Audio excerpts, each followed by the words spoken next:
एक लड़का जो पंजाब के एक छोटे से पिनगुराला से निकला, जिसके सर से माँ बाप का साया तब उठ गया जब उसे दुनिया की कोई समझ भी नहीं थी, जिसके पास खोने के लिए कुछ भी नहीं बचा था। आज वही लड़का 100 करोड़ का एम्पायर खड़ा करके दुनिया को अपने इशारों पर नचा रहा है। लेकिन रुकिए, अगर आपको लगता है कि ये बस एक रैग स्टोरी स्टोरी है तो आप गलत है। करण औजला की चमकती हुई लाइफ के पीछे एक ऐसा अंधेरा है जिसे कोई देखना नहीं चाहता। लोग कहते हैं वो गीतांधी मशीन है, लेकिन आज हम उस मशीन को खोल कर देखेंगे। आज की इस वीडियो में मैं रिवील करूंगा करण औजला के वो 3 अनकहे सच जो इंडस्ट्री दबाना चाहती है।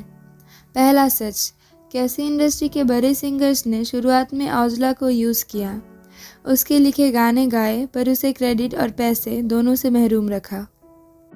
दूसरा सच, वो कौन सा डर है जिसकी वजह से करण आज कनाडा में बुलेट प्रूफ गड्डियाँ और हैवी सिक्योरिटी के बिना एक कदम भी नहीं रखता।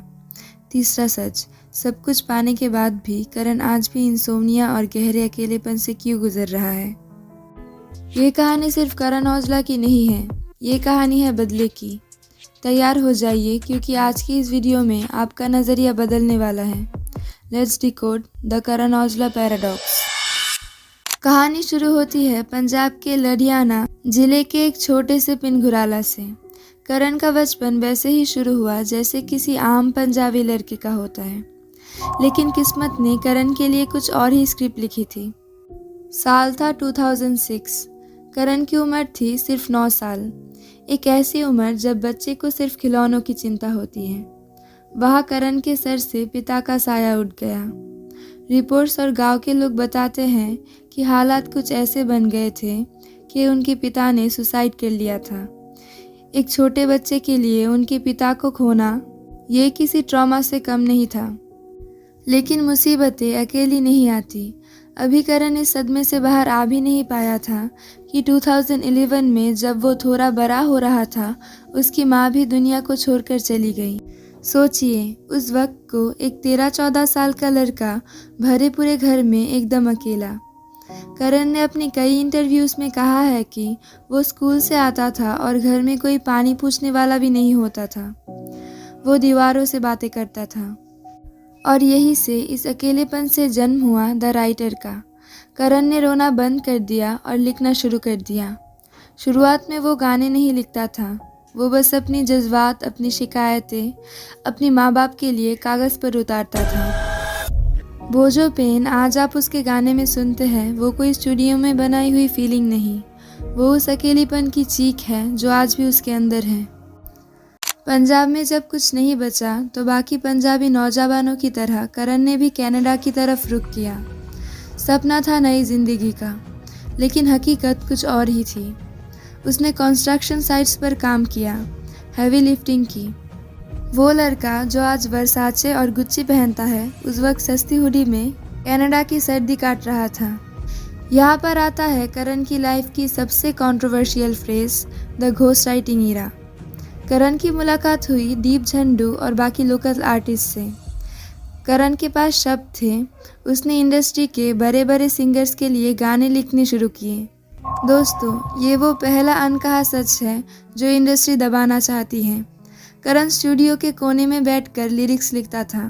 सिंगर्स आते थे, गाने गाते थे, गाने हिट हो जाते थे, लेकिन करण को कई बार क्रेडिट तक नहीं मिला, पैसे तो दूर की बात है। एक इंटरव्यू में करण ने बताया था कि कैसे उसे फील होता था जब उसका लिखा हुआ गाना रेडियो पर बजता था पर नाम किसी और का होता था। ये फ्रस्ट्रेशन उसके अंदर उबल रहा था। उसे समझ आ गया था कि अगर इस इंडस्ट्री में राज करना है तो किंग मेकर नहीं, किंग बनना पड़ेगा।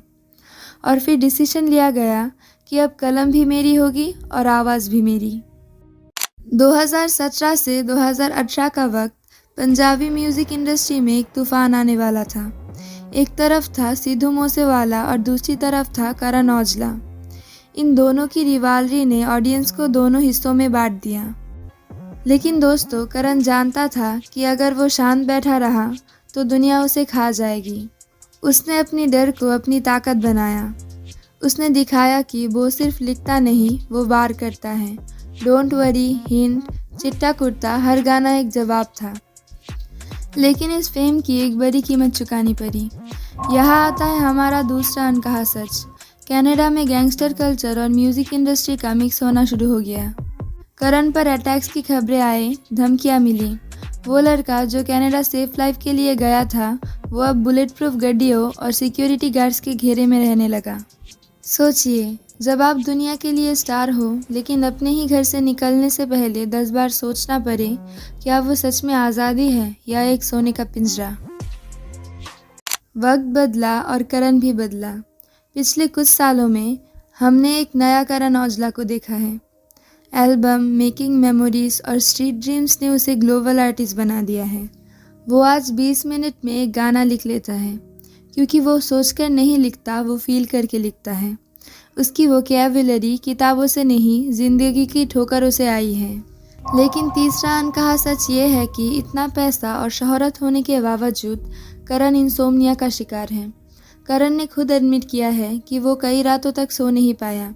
उसे लगता है कि अगर वो रुका तो वो सब छीन जाएगा। उसकी आंखों में आज भी वही 9 साल का बच्चा दिखता है, जो शायद ये सब कुछ देकर एक बार के लिए अपने माँ बाप से मिलना चाहता है। यह है करण औजला का पैराडॉक्स। सब कुछ पाकर भी वो आज भी वही चीज़ ढूंढ रहा है जो उसने 2006 में खो दी थी, सुकून।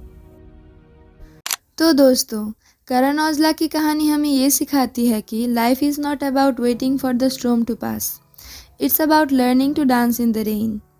उसने अपने दर्द को अपनी ताकत बनाया। तो अगली बार जब आप करण औजला का कोई गाना सुने, चाहे वो स्पॉटिफाई हो या विनिंग स्पीच, तो याद रखिएगा ये सिर्फ म्यूज़िक नहीं, ये एक सर्वाइवर का डायरी है। आपको करण औजला की जर्नी का कौन सा हिस्सा सबसे ज़्यादा इंस्पायर करता है? उसकी राइटिंग, उसका स्ट्रगल या उसका कमबैक? कमेंट में ज़रूर बताइए। मैं हूँ दिशा और ये कहानी है द करण औजला पैराडॉक्स की। अगर वीडियो ने दिल को छुआ हो तो लाइक और सब्सक्राइब ज़रूर करें। मिलते हैं अगली वीडियो में।